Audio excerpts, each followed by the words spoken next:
So you've done a DSCR loan before. Maybe you purchased a single family residence or a duplex. You know how the process works. You know what the lender needs. You know how to pencil out the numbers. And now it's time for you to put your big boy or your big girl pants on and move into the 5 and above unit space. And you figure, hey, no problem.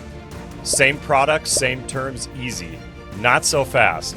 As soon as you add that one additional unit, making it a 5 or above, it's a whole nother ball game. Welcome back to another episode of the SCI Mortgage Podcast. We are dedicated to those of you who are self-employed or real estate investors looking to build your real estate portfolio or purchase your very first home and don't fit into the traditional big bank sandbox. On today's episode, we're going to cover how the DSCR loan can still be used for a 5-unit and above building, but some things that you need to be aware of. So before we unpack all of the nuances or qualifications associated, it's important that you understand that as soon as you leave the 1 to 4 unit space, you are technically considered commercial financing. So any traditional bank, even if they offered this product, which they do not, would consider this type of asset a commercial property, and it's subject to all the commercial financing terms and qualifications associated with that. So if you think about it, DSCR essentially is a version of commercial financing. We've covered this in lots of other episodes, how you use debt coverage instead of traditional income documentation to qualify. Well, that's essentially what commercial financing is. If you were to go out and get it for buying your own building to run your business out of, or buying some 70, 80 unit apartment building, it's essentially using debt coverage as its parameters to qualify. However, it is just as difficult to qualify for commercial financing, even if you're utilizing this debt coverage approach, if you're going with the standard big banks where you're opening up all your tax returns and other documentation, going through everything with a fine-tooth comb. So let's talk about how we can use this DSCR product even in the 5-unit and above space so you can further build and grow your portfolio. So number one, this type of loan product does require a higher credit score on average of a 680 or above to utilize this financing, where the DSCR 1 to 4, we go as low as a 600 credit score. Number two, you need a minimum of a 25% down payment. Sorry. So if you're getting to this level, just prepared to be shelling out some shekels in order to pick up this property, because 25% down payment is the minimum and it still has to debt coverage. We'll go over that a little more in just a second. Number three, you need reserves. Unlike the 1 to 4 unit space, where a lot of these programs require 0 reserves, these programs often require 6 months mortgage payments, including taxes and insurance, in reserves that have to exist in order for you to utilize this financing. Number 4, the rates are typically higher and the fees. So I hate to break it to you, but you have to make sure that it pencils out, because you're often going to get higher interest rates when you're moving into this technically commercial spaced financing.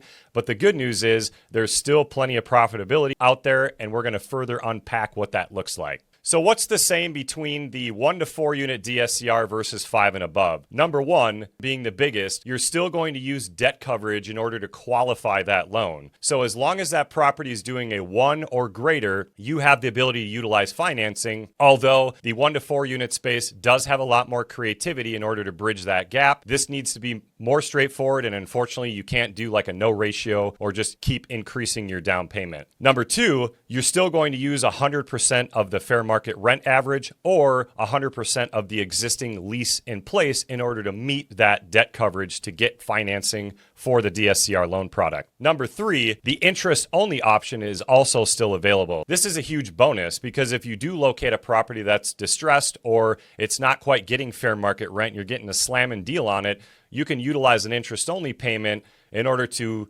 make sure that you're breaking even or making some positive cash flow while you further stabilize the property and increase the rents. And we'll touch on that a little more in detail in just a bit. Number four, another big one, you still need no job. Your property is the income to qualify for this loan. So we've talked about this on numerous other DSCR episodes. You could have no job, you could have a job, you could have a business, it could potentially be reporting a loss. It doesn't matter. These loans are still qualified in the same sense that we're looking at your qualifications through the property itself, and it does not have any sort of debt to income ratio requirements whatsoever. Number 5, you can still use up to a 6% seller concession on these types of loan products. So what that means is normally if you were going to go out and buy a 1 to 4 unit investment property, guess what? Traditional conventional financing, you can't get more than 3% of the purchase price in free money from someone. That would be the buyer's agent, the seller's agent, the seller, whatever the case may be.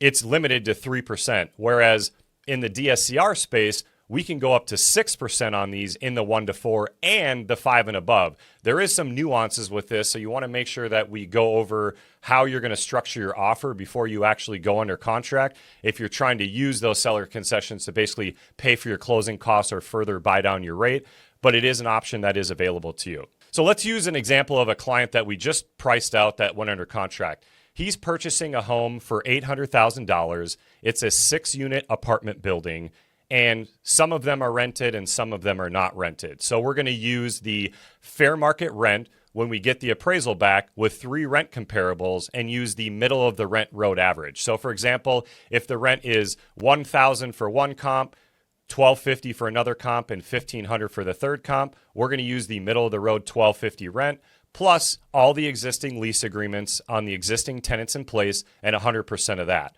From there, we're then going to calculate what our payment looks like to see if this property is going to debt coverage and if we have a deal or not. So for this example, an $800,000 purchase price, we have to put 25% down. So your loan amount is going to be $600,000. You're going to have to put that $200,000 down payment plus your closing costs, unless you're getting some seller concessions to offset that. And for this example, the client got a 7.125% interest rate at a 1-year prepayment penalty. So full disclaimer, interest rates are different for everyone based on your qualifying criteria like your credit score, property type, down payment, occupancy. But for this example, we're going to use a 7.125%. I'd be happy to quote you what the current rates are whenever you're watching this video and you're looking to see if it debt coverages for your asset. Back into the example, we're using 1.25% on average for the property tax rate. So $800,000 property times 1.25%. divided by 12 is going to give you an estimated property tax of $833 a month. And we're going to say the insurance is around $200 a month for this particular building.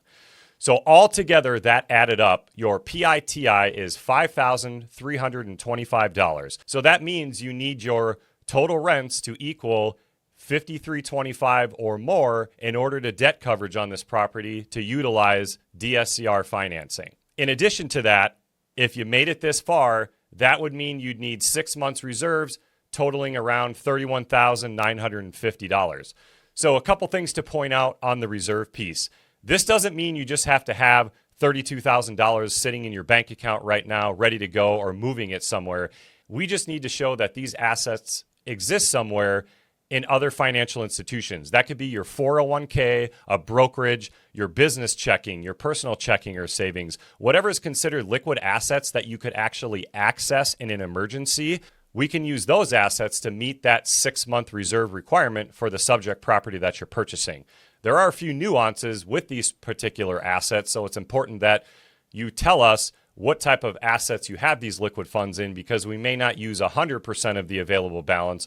But as long as we have what we need in order to meet that 6-month reserve requirement, you don't need to touch those funds. You can leave them exactly where they're at. So that would be the traditional payment on a fully amortized 30-year fixed PITI payment. So what if you need to squeeze a little more wiggle room out of the payment while you work to stabilize this property? Remember, you can use interest-only payment. So for this particular example, my client utilized the interest-only payment option while they work to stabilize the rents and further get positive cash flow. And then the intention is we're going to refinance out of this property into a more competitive 30-year fixed rate, either just by receiving more rents or interest rates have come down. And that's the long-term play for the foreseeable future.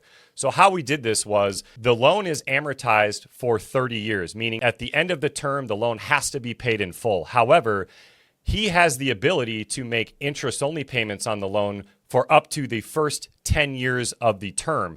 So whether he makes them or not, he has the interest-only payment option. What you have to understand, though, is if you hypothetically stayed in that 30-year IO loan for the entire term and you made no principal payments throughout the entire first 10 years, your loan is essentially going to be a 20-year term when it gets to that 11th year because it has to pay itself off.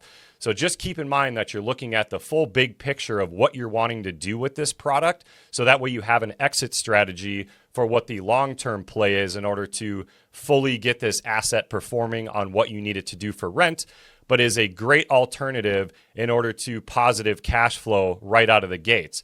So in this example, if we use the interest-only payment option, the IOTI is $45.50, which now gave him $679 a month in additional cash flow because he's utilizing the interest-only payment option.